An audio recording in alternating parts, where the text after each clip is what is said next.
All right, everyone, what's going on? I am your host of the Sell That SaaS podcast, Will Padilla. This is episode 9. So we are so stoked to have another great guest back, Sharif Dyer. Sharif's crushing it on TikTok. His first episode, or the first episode him and I filmed, absolutely crushed it. And I said, we got to have you back. Facts. People were messaging me, dude, your and Sharif's collab was fire. Yeah. I want to see more of this. And so the fact that Sharif's in Scottsdale, I wanted to have him back on and hopefully, more future appearances, because I think Sharif and I have a unique perspective in the tech industry where we're not only, in it. I've been an account executive for the last 4 years in software sales. Sharif's been an SDR. He also owns his own coaching program, so a tech boot camp, getting people into software sales, as I also am a coach to help people get into software sales and help them excel once they're in there. But in addition to those two facts, which a lot of people can relate on, we also have a large audience, right? Yeah. So I've got a decent LinkedIn following, TikTok. Sharif's absolutely crushing it on TikTok. So in today's world, it's kind of like who knows you, and it's about being seen. 100%. So the fact that we have those, I think it's just really important to be able to talk to people about what we're seeing and use our platform. So Sharif, it's good to have you here again. Well, it's good to be back. Excited to create some more good content. And exactly like you said, we're in an attention economy right now. So, where the attention goes, that's where we want to be. So excited to dive deeper into some of the stuff we talked about the first time.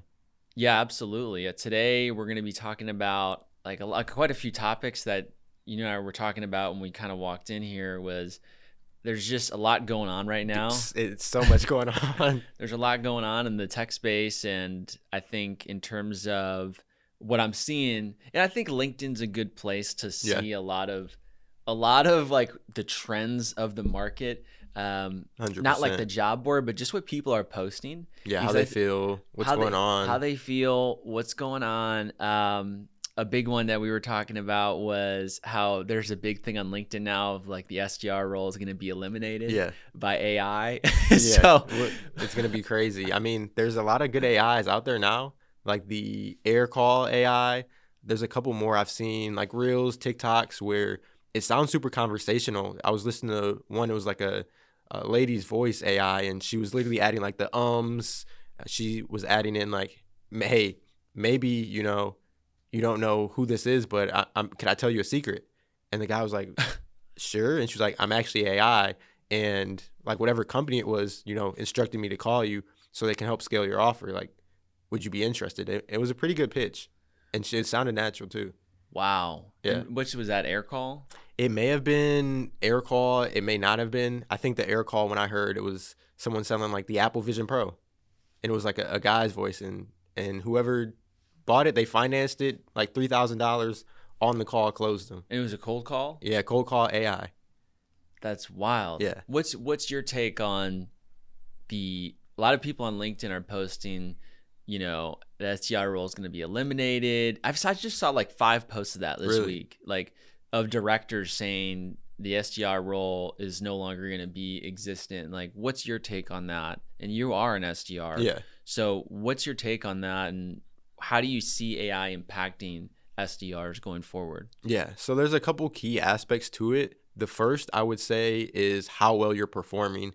I personally don't believe there's any AI that can outperform a top performer, someone who's been in the industry, someone who's built real relationships, real connections in different industries, different verticals.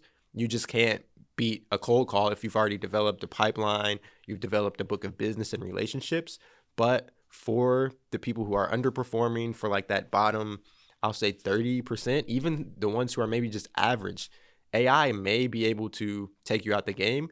And especially if you're not like utilizing AI as an SDR, maybe to do your lead gen, or maybe to find facts or personalize your emails, or just using it to kind of set you apart from, all the average SDRs who, just come in, do their dials and want to go home and collect that salary check. So I definitely think it may weed out some of the low performers, but that's with any industry. I mean, before you had AI, you had the internet boom. So that took out door-to-door salespeople. Now it's just more remote, more phone. So I think it's just a natural progression. And naturally, if you're not innovating and you're at the bottom performing, you're going to get cut anyways. And how are you using AI in your software sales role? Yeah, so a couple different ways. The biggest use of AI, I would say, is when you're kind of vetting or enriching like your actual leads that you're sourcing. So using AI, there's a lot of cool tools to where, I mean, everyone's used ChatGPT, using that just for scripting, email outreach, and you can kind of use it in bulk to like find personalization or just create some more personalized touches to, what you're actually doing. So I would say for sure, just using it when like your messaging, your scripting is like the first place that you should start.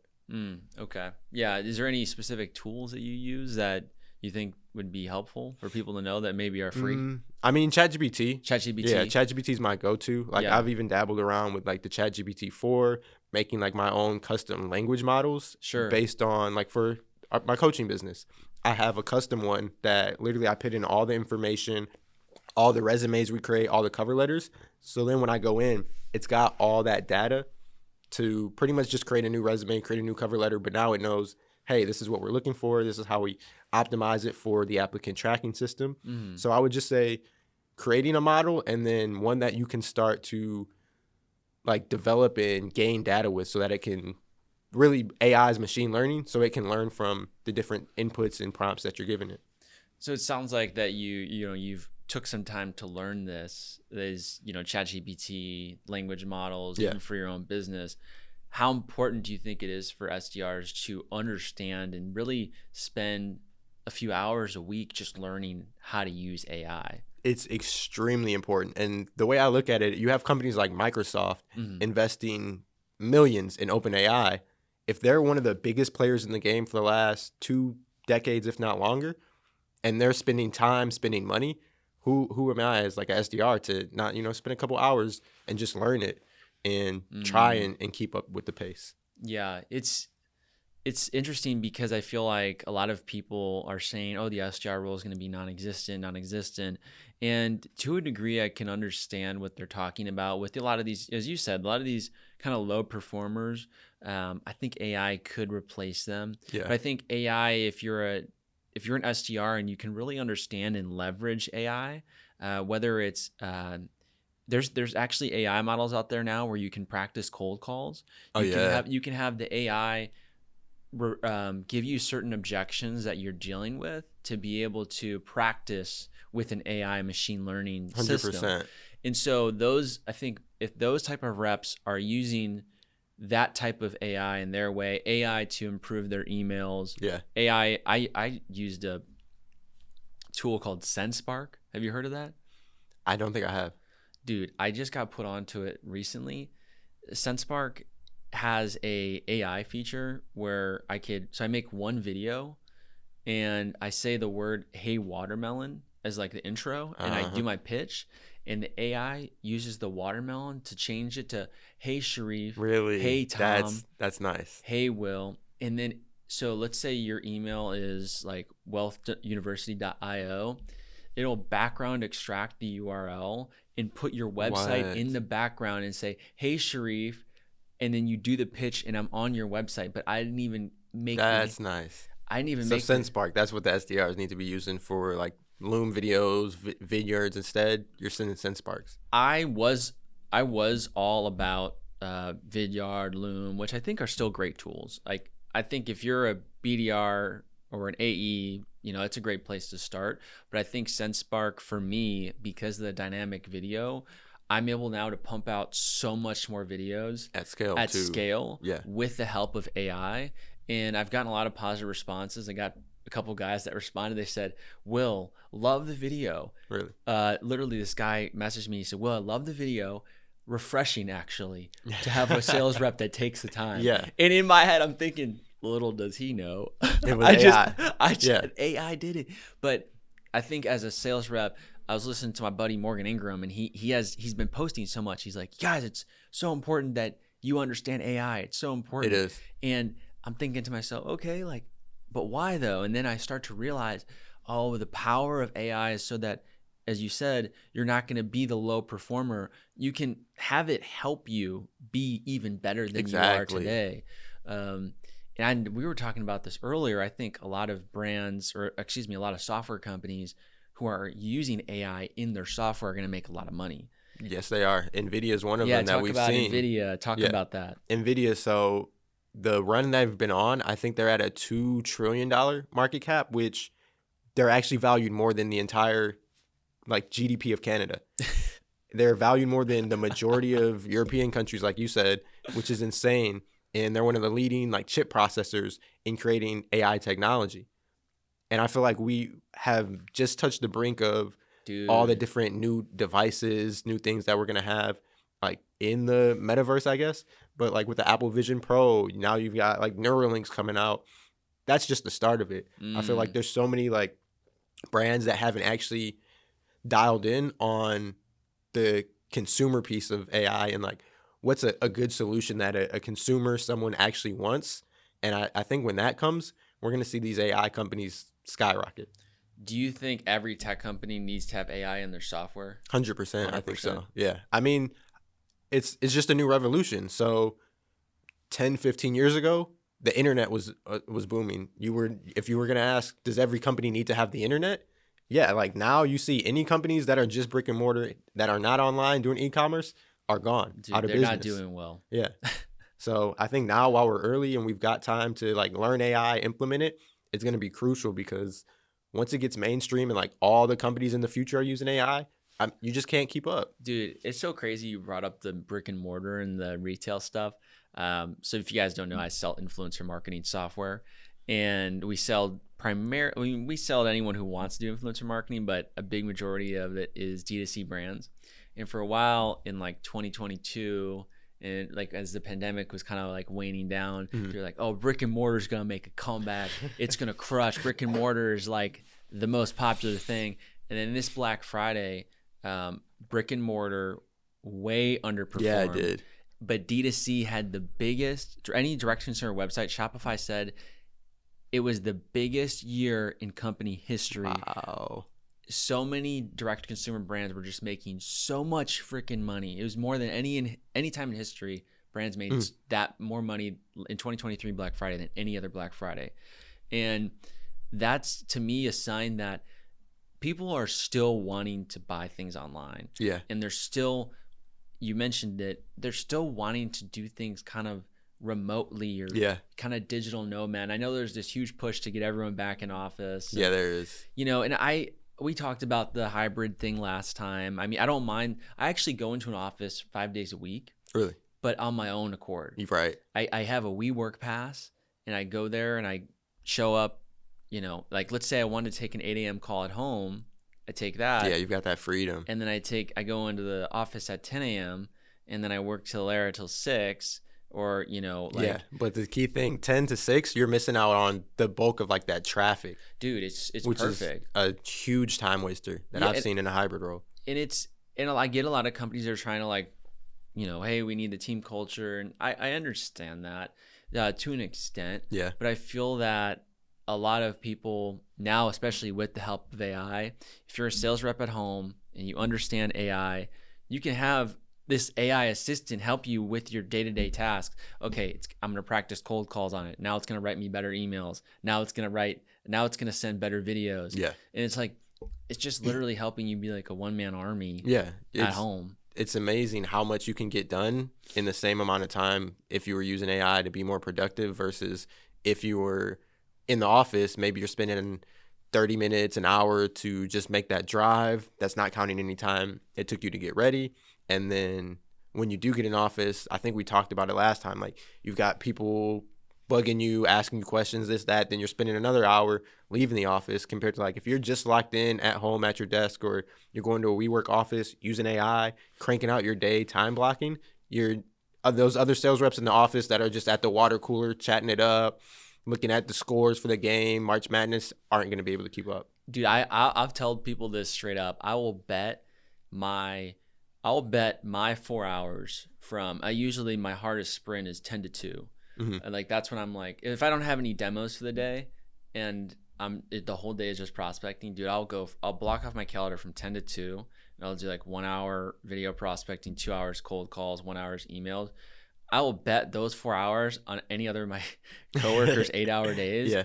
and I'm gonna outperform you. 100%. Like, just no questions asked. Yeah, because like, you're super intentional, you're focused, and you're utilizing the best tools. dude, this is so controversial, but I love when people are like, "Oh, dude, I worked like 60 hours this week." I'm like, "Great, you just admitted that you have terrible time management." Yeah, like, 100%. It's not a flex. Congratulations. In the time we're in, when you've got people making millions online, doing less work, working 4 hours a week, it's not a flex. It's not the person who works the hardest or who works the longest. It's the person who works the smartest. And then, I mean, if you take those 4 hours and you put 60 hours a week into that, compared to the person just spending 60, it's not fair.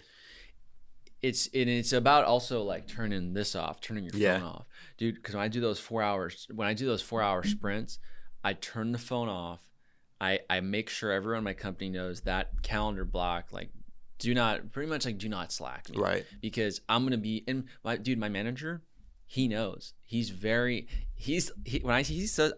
he sees those 4 hour blocks, he automatically knows Will's about to put up it out. Probably 40 to 50 cold calls, probably 20 videos, probably 50 to 60 personalized emails. Wow. Like, dude, I'm that intentional in those 4 hours, where like the rest of the day is just like pipeline management, checking in on things.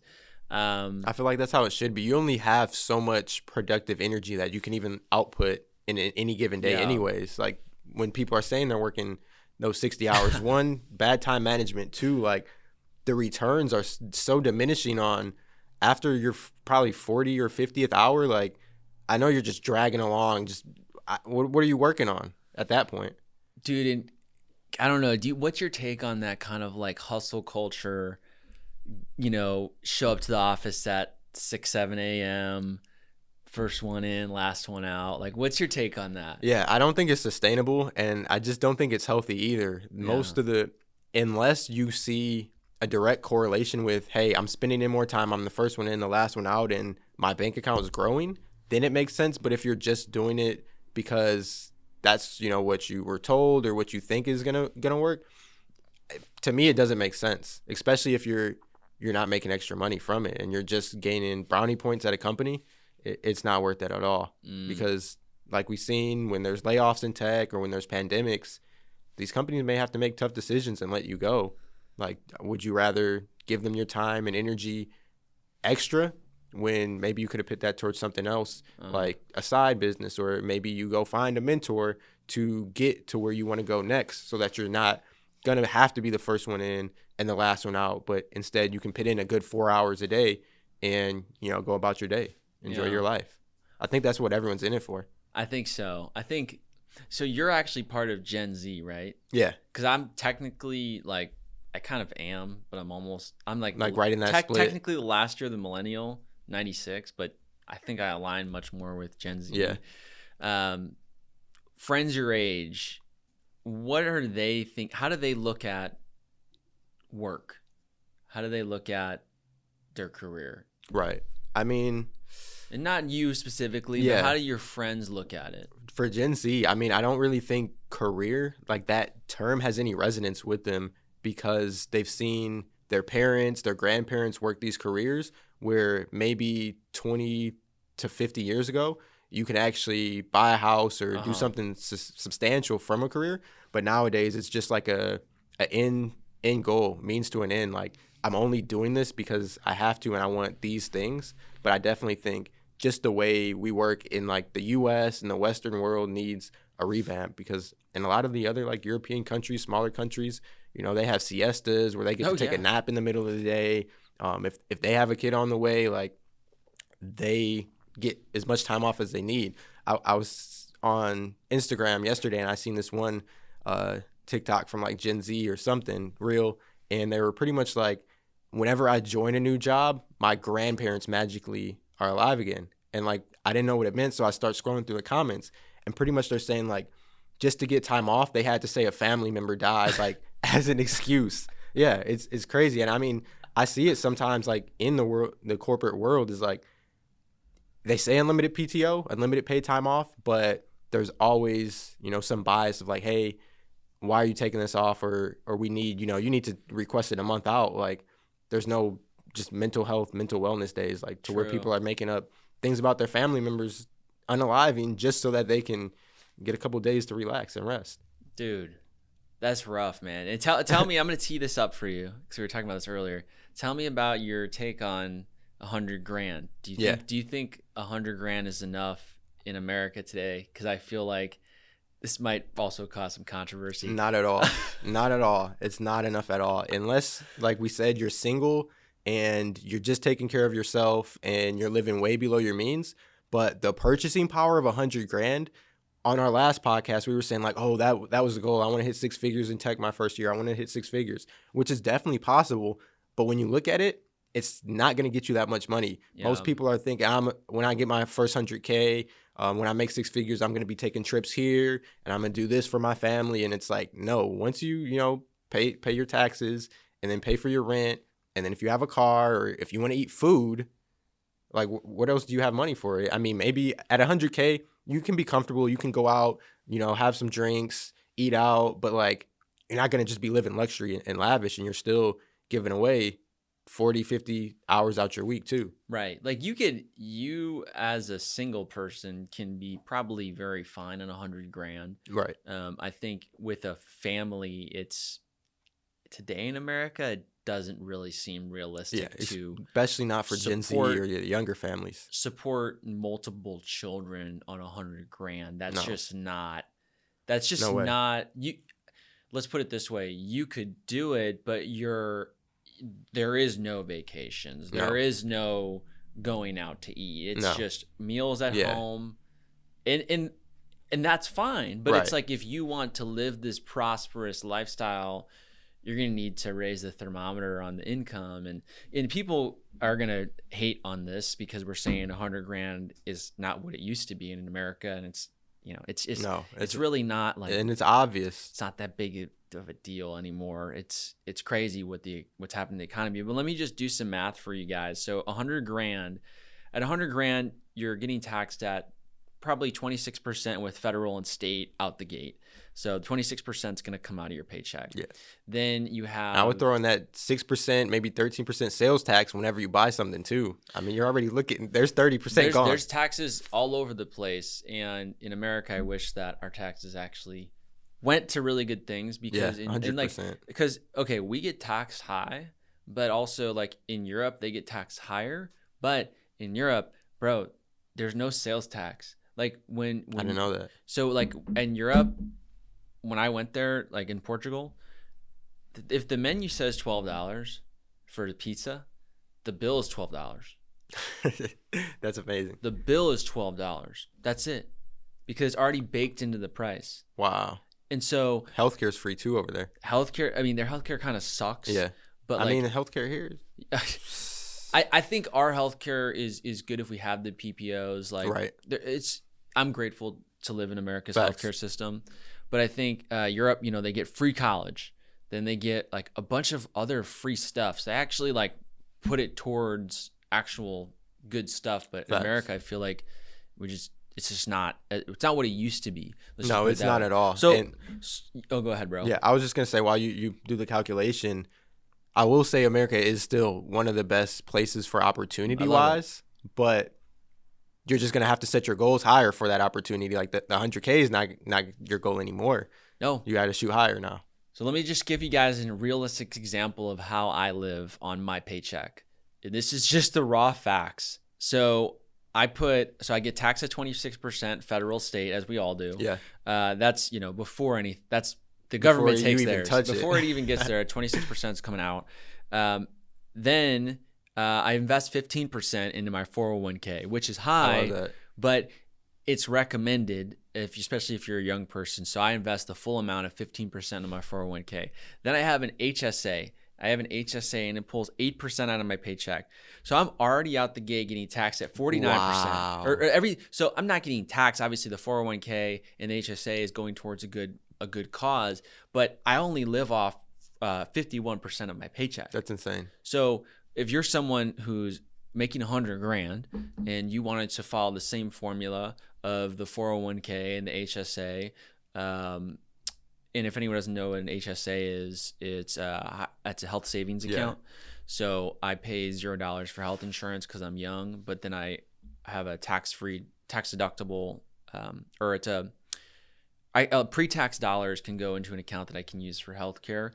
So if you're making $100,000 and you're doing that same formula, you're walking away with 51,000 net. So let's just do 51,000 divided by 12.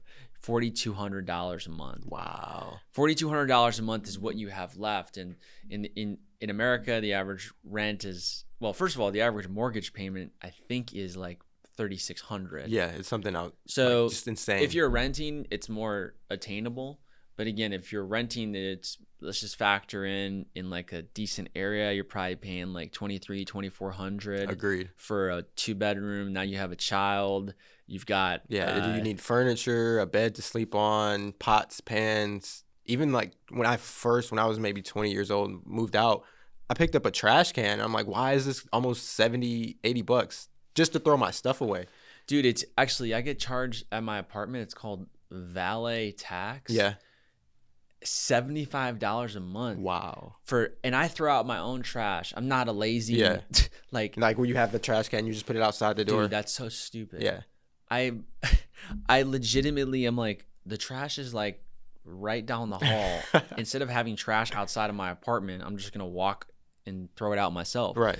But I'm still getting charged $75 a month. Not pay that. And so I think I really want to get into probably buying my first property, but that's also really expensive right now. I'm thinking maybe like a small condo just to kind of start out. That's what I started out with. You have your condo. Yeah, and so it just sold too, which was really nice. Yeah. Congratulations. Thank you. Tell me about the condo buying process, because I think I'm generally interested, and I think in tech we have a high ability to earn a high earning. Yeah.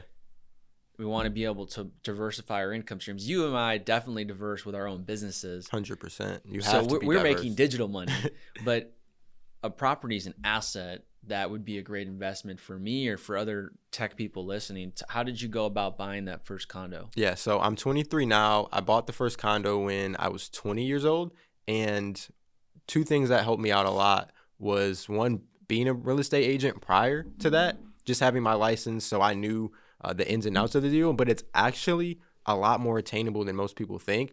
I went the conventional route, and with the conventional, I only needed to put between 3 and 5% down of like the total closing costs.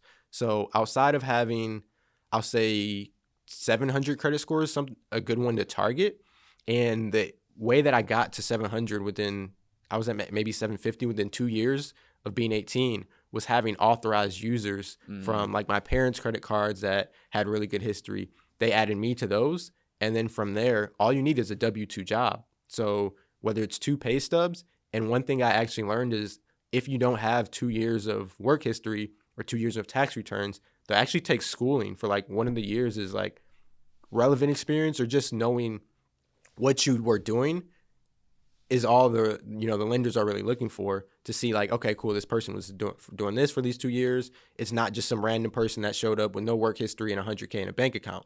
You're not going to be able to get a loan with that. But as long as you have the W-2, I bought the condo for around $85,000 and around like 5% down. And within 2 or 3 years, I did buy back in 2021 at like a 2.99% rate. Perfect time. Yeah, perfect timing. Equity was around like 30, 40,000, like above what I got in at, and then I sold. So I think it's definitely doable. Nice. Like you made a nice profit on that. Yeah, definitely made a good profit. And 30, 40K? Yeah, 30, 40K in like 2-3 years of living there. Just for buying a property. Yeah, so once I did the calculations, I maybe paid $3,000 in total, if not a little bit less, to like live for like 3 years. And you sold it. Yeah. What was the primary reason you wanted to sell it? Just to be able to recoup that money? Yeah, just to be able to like have some cash, some profit, and then as well like not having to worry. The one thing about homeownership is like hot water tank goes out, I'm in charge. I have to get it fixed, and it was also all the way in Michigan. So now that I'm out in Phoenix, I'm like, just get rid of it. Don't want to worry about it.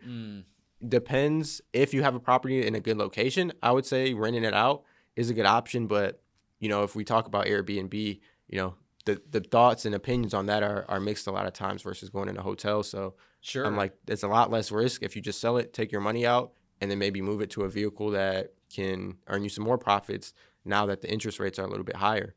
But like 3 to 5%, even if you're getting a house for $100K, you can save up $5,000, Sure. you know, over a couple years. Home ownership's attainable for a lot more people than what people think. So what's your thoughts on, are you thinking about a next property? You thinking about location? Tell me about that. Yeah. So I'm deciding right now between possibly doing, I think multifamily is like what I want to get into next. I think just right now, the way the interest rates are, renting, you may get a little bit more bang for your buck Sure. versus getting a new mortgage and putting money down. So I think just how the market is right now, it definitely, if you're renting, it's probably the way to go.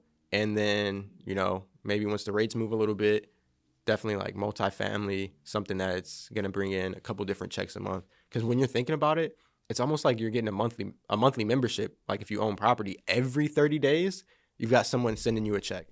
It's insane when you, like, the sun moves up, sets, moon comes up 30 times, and you're getting another couple $1,000s.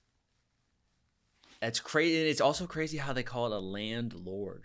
You're Yeah. literally a lord over that land. Yeah. Like you're in charge of that land. It's insane. And we didn't even make the land, but it's how the rules and the game is set up now. And so tell me, so what do you think about, because I'm still trying to learn. Everyone's trying to tell me to buy property, dude. Like everyone's telling me to buy property. And Really? I'm like, yeah, because they're like, you have got some cash saved up. You should probably buy your first investment property. But I'm like, even if it's a small condo, what do you think about buying it and then renting it out to someone? Because renting, I think that's the way to go. is probably, and I could probably price it under the market, because there's a lot of people who want to rent right now and who need cheap rent. So I could probably price it low just so they can pay my mortgage. Yeah, I think it's the way to go. And how a lot of people look at real estate, maybe it's in the wrong light because they're thinking, you know, it's a get rich quicker or escape the rat race. But a lot of, like, especially for the first property, until you've got a good volume, you're not going to be like cash flowing that much. Like maybe, you know, if you have it, you get in at the right price, you rent it at the right price, and you're frugal about the way you're furnishing it, or if maybe you're not furnishing it, maybe you're cash flowing an extra $300 to maybe $500 a month. But say you've got a renter there for a year and then they don't renew the lease and it's vacant for a month, you've got to pay that $2,500 mortgage. Over the year, maybe you made $400 each month, but like 1 month of vacancy, you might have to pay that out. As well, if you have a property manager. Are you prepared for that, is what you're saying? Are you prepared for that? Like maybe it takes 2 months to get a new person signed in for a new year lease. Are you prepared for that? Are you prepared for the sink to get like freaking, do you have to get a plumber? Are you ready for the electrical? Like there's so many, the hot water tank could get stolen, furnace can mess up. There's so many other factors and risks that you do have to take, as well as like insurance with the property. But all in all, the biggest benefit is you're going to be building up equity, and you know you've got a really good asset, and it's also a physical thing that you can touch. Yeah, it's like physical. Yeah. Because what we're doing is we're making digital money. Yeah. You and I on the coaching and stuff, which is tech. Which, dude, is like, that's a whole nother topic. But not many people can do what we're doing, like with the level of our brand. 100%. A lot of people like Gen Z. They interviewed Gen Z, and they said, you know, if you could pick one job in the future, what would it be? And they interviewed, I think it was 13 to 18-year-olds. I don't think those are Gen Z, but they're like 13, 18-year-olds. Yeah, close to it. And they said their number one dream job is to be a famous YouTuber. Like they all want to be influencers. Yeah, influencers. And so, and I don't blame them. It's the way to go. I don't blame them either, but not everyone can become an influencer, because if everyone's an influencer, then no one's a consumer. 100%. And I think you and I got in on it early. Yeah. And we're still I think we're still kind of especially for tech and business, still early. Yeah, in the long scheme of things, we're still definitely early. Like Yeah. when people, like we were talking about with the SDR role, like maybe it's going to go away or it's oversaturated. People always say tech sales is oversaturated. It's too hard to get hired. But what are your other options? And when you look at tech in the long grand scheme of things, maybe it's not an SDR role, but there's always going to be sales roles. Maybe you're selling AI products and AI solutions. Sure. You can be selling a AI cold caller to a software company. There's plenty of things that you could sell. There's plenty of ways that you can sell, and you also can gain the experience to, if you want, like we are doing, start your own coaching agency, start your own offer where you're bundling a service and you're helping other people achieve some end goal or get some result. You have to sell, you have to do sales. Sales is everywhere and Sales everything. is everywhere. And even with our own businesses, with Wealth University and Sell That SaaS, like we're still selling ourselves, like 100%. And we have to sell. Like I call them mentees. Do you call them mentees or students? Yeah, mentees, students, members. I use all of them. Members. So my mentees that I coach, I have to really give them 100%. Like they're spending money that $100 an hour. With me, which I technically could price it higher, but. Yeah, but it's also I could too, for sure. I could price it much higher, but I also price it to the point where it's $100. If someone's thinking, this is the way I've asked all my mentees, I always ask, the first question I ask is, what made you want to book time with me today? Right. And well, obviously I do prep stuff. We make sure we're good, but I say, what really sparked your interest in booking a call with me? And then they say, this. And I'm like, got it. Perfect. So I'm going to go ahead and put on the best performance for you. I'm going to give you everything you need in that hour to match that, and you're going to feel like you got way more than $100. Yeah. And every time I leave the call, I'm like, so on a scale of 1 to 10, like, what did you think about today's session? Do you feel improved? Like, what would you say? And they're like, oh my gosh, like I feel really good, or now I can feel this, like, thank you. And I'm like, that's what I do it for.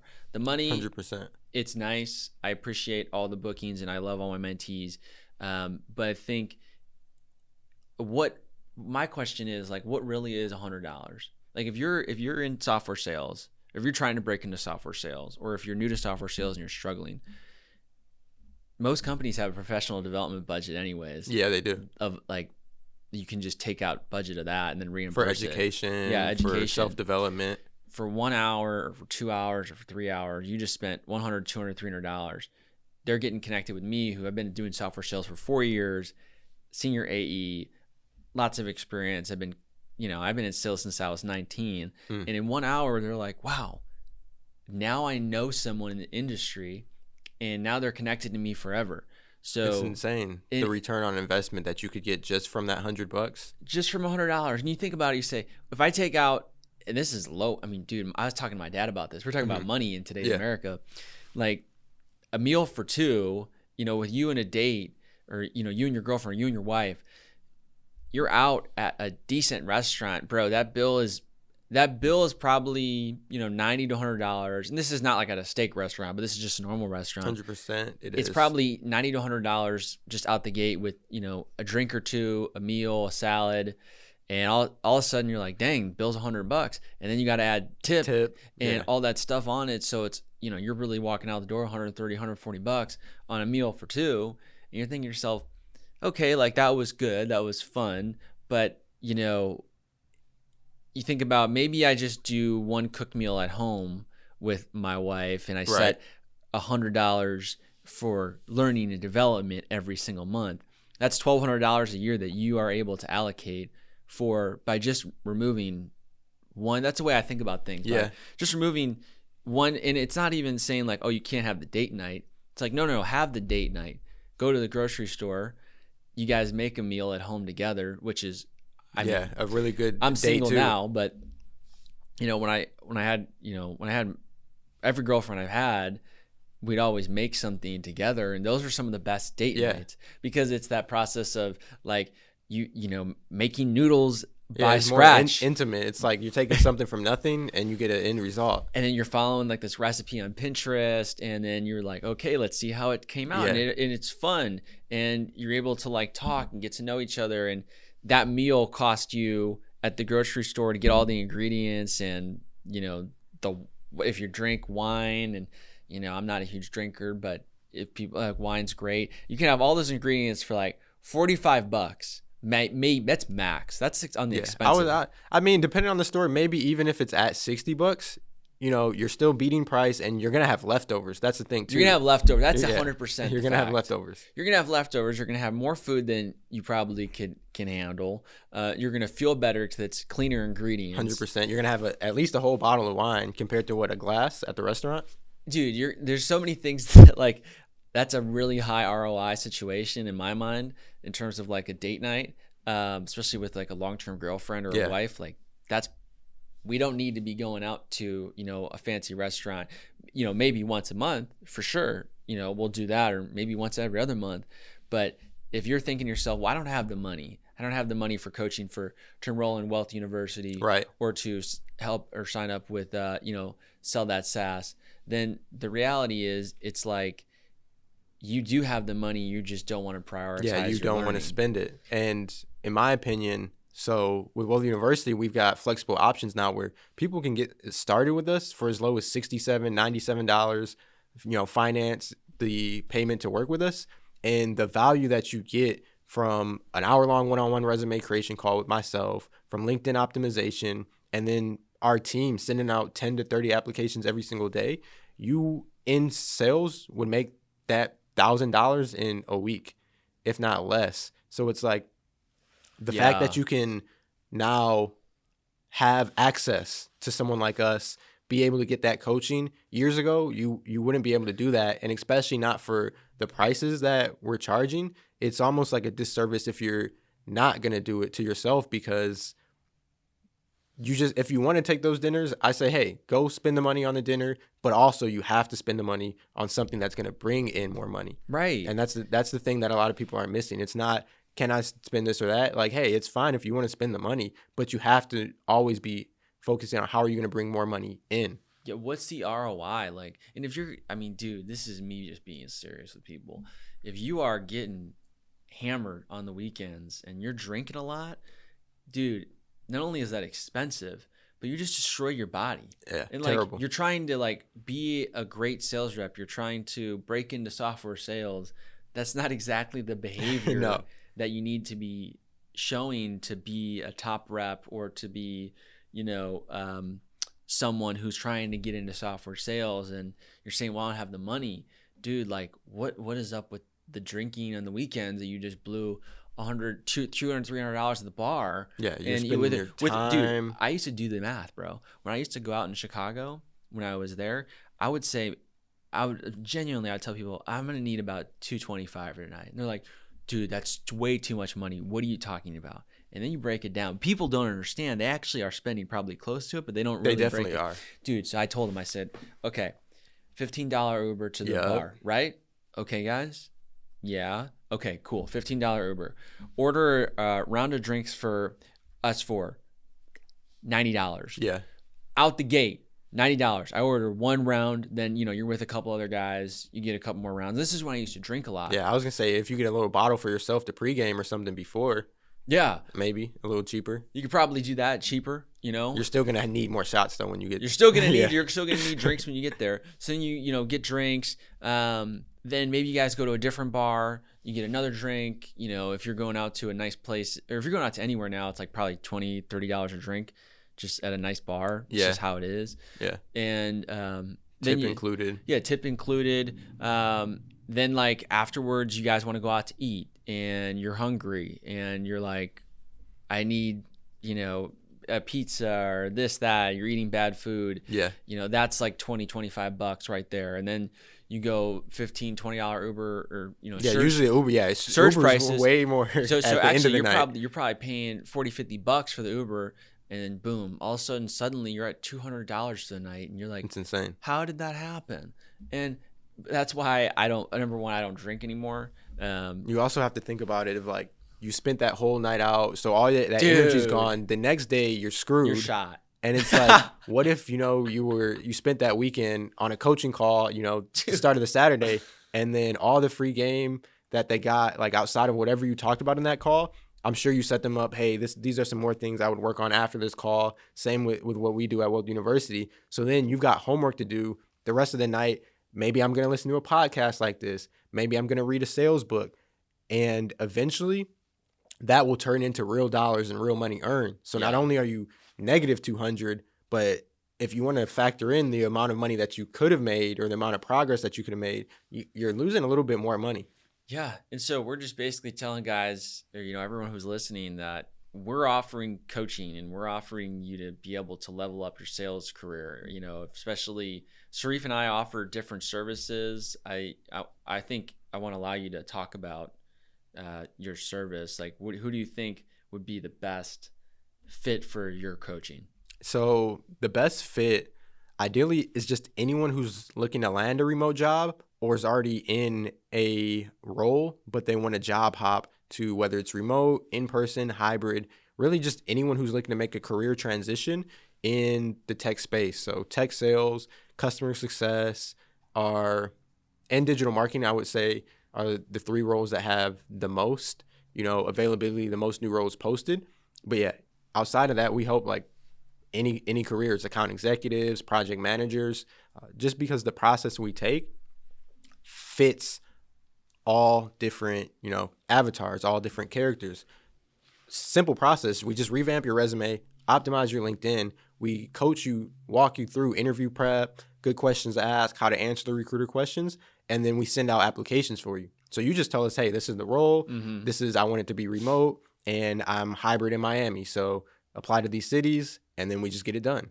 So really anyone who's just looking to make that transition. I was talking with a prospective new client, and they were with the company for 6 years, enterprise account executive, and they started so it was phone sales. They started in the just, retail office, T-Mobile store selling phones. They were only making $70K base as an enterprise account executive. So it just makes sense to job hop, because they were saying the new account executives they were hiring are at a $90K base. That's just how but you're so much more tenured. Yeah, that's how it goes. You're so much more experience, more seniority. You have to job hop. So I think for anyone who's in any type of career, it just makes sense to use someone like us who has already gotten to where you want to go. Yeah. And the thing I like about the space we're in now is, you've got your coaches up here, your Grant Cardones, or, your Jeremy Miners, the people who have been in sales for years.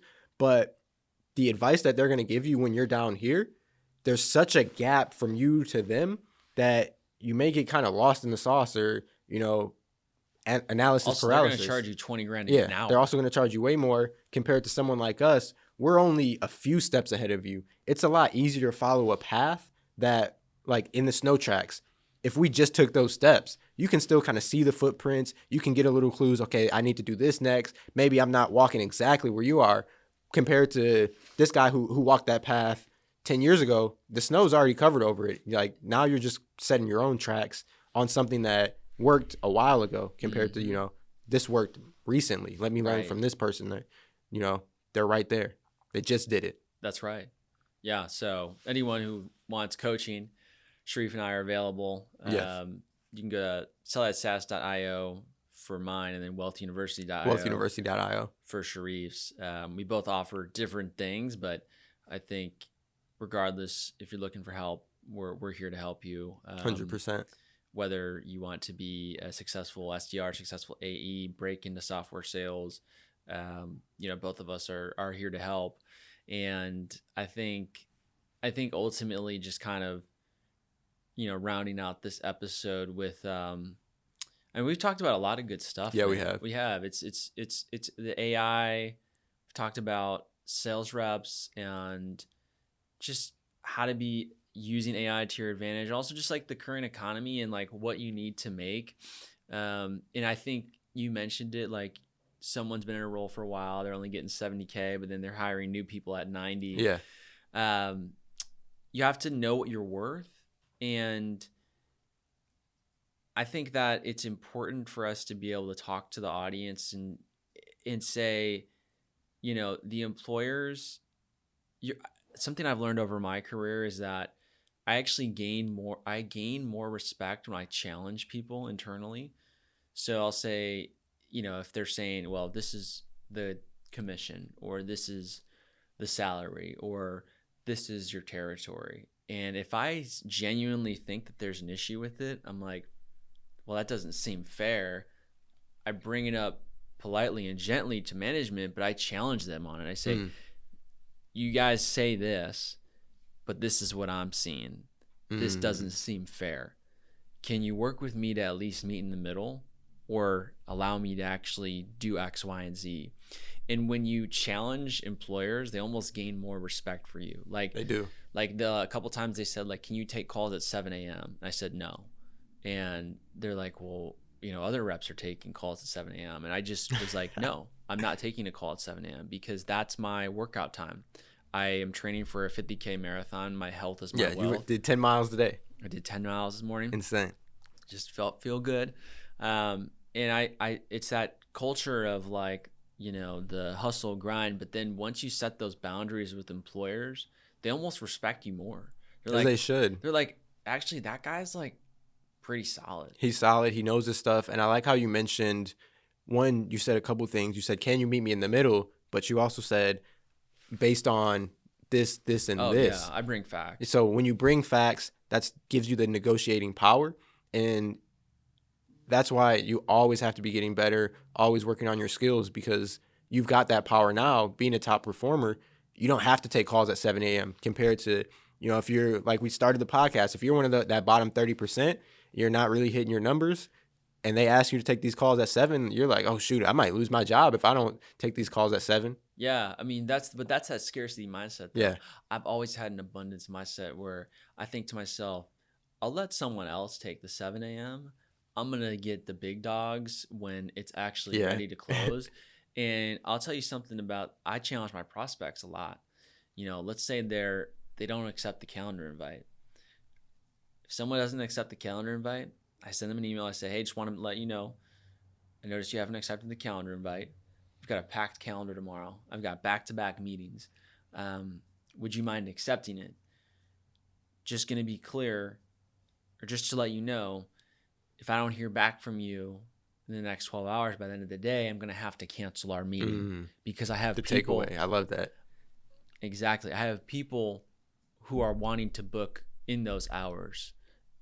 Can you please confirm? Hope to hear from you soon. And if I don't get a response in 12 hours, I respond and I say, hey, based on the lack of response, I'm going to go ahead and cancel our meeting. Here's my calendar link if you want to reschedule. Talk to you later. Hopefully talk to you later, something like that. But that gains me more respect with prospects. They know this sales rep's not messing around. Yeah, this guy, he's not going to pander me for the sale either. It's giving you all the power, all the leverage, which is what you need in sales. You need to have that leverage. You need respect, because buyers actually like it when a seller respects their own time.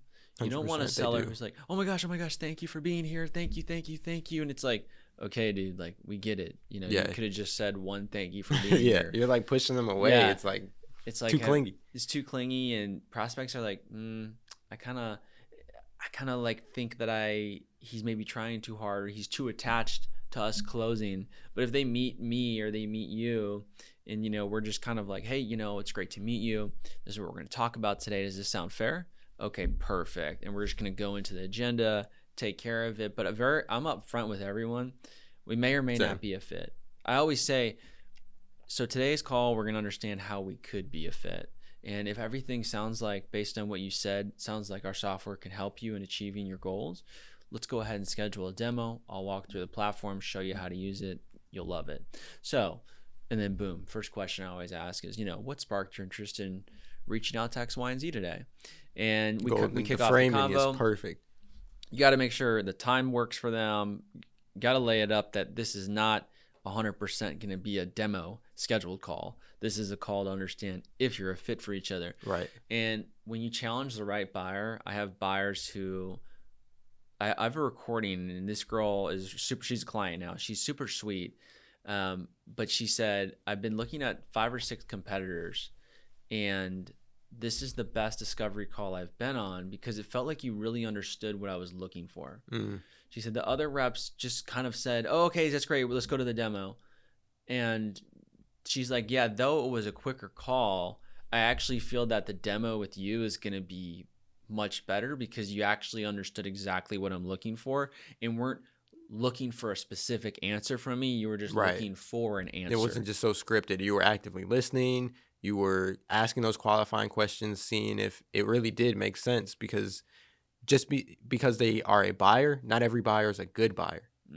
That's so true. Some buyers bring headaches. So like one of the objections when I'm on the phones, hey, just send me an email. One of the things I'll go into is like, I mean, typically when people say send me an email, they're not really interested. It just, kind of falls in the inbox, or I didn't provide enough value for it to make sense for us to, dive deeper.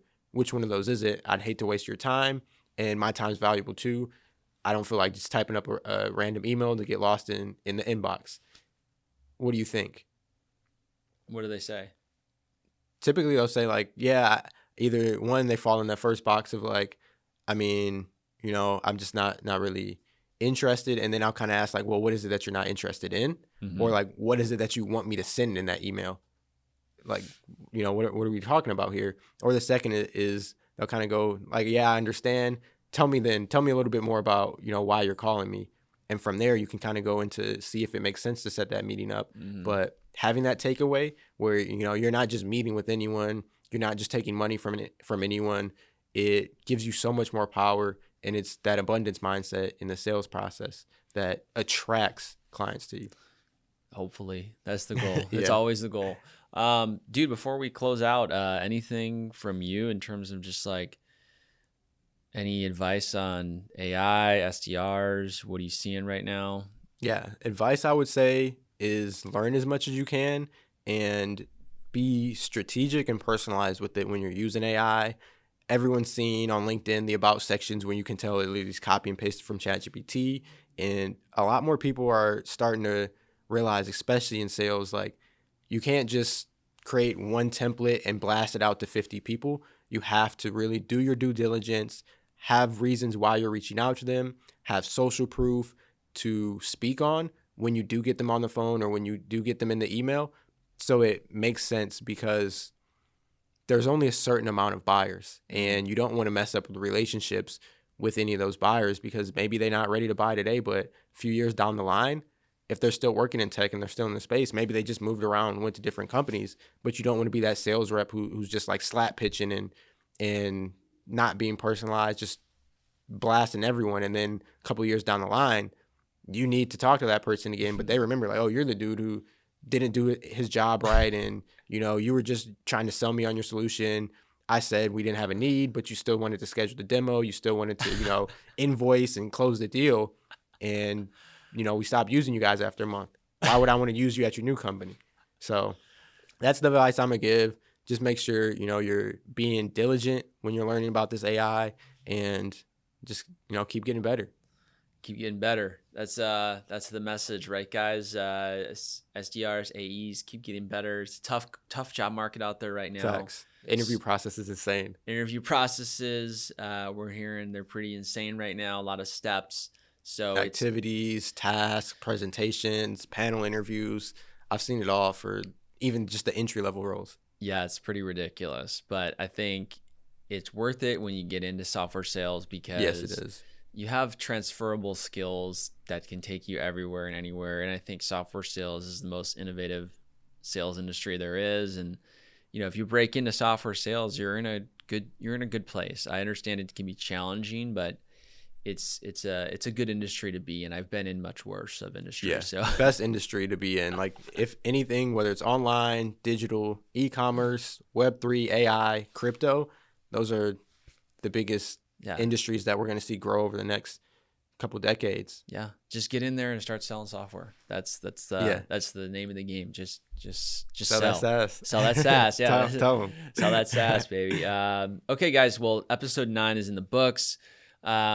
Everyone, I'll link all of Sharif's TikTok, his LinkedIn, his Wealth University in the description of the podcast. So make sure you guys go ahead and check him out, follow him, and that's that. Yeah, good episode.